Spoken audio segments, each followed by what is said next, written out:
In this video, we will learn what is MATLAB. You can think of MATLAB as a sort of graphic calculator on steroids.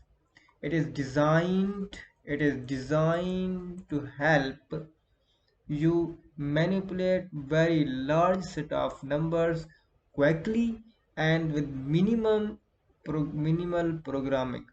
MATLAB is particularly good at doing matrix operation. This is the origin of its name.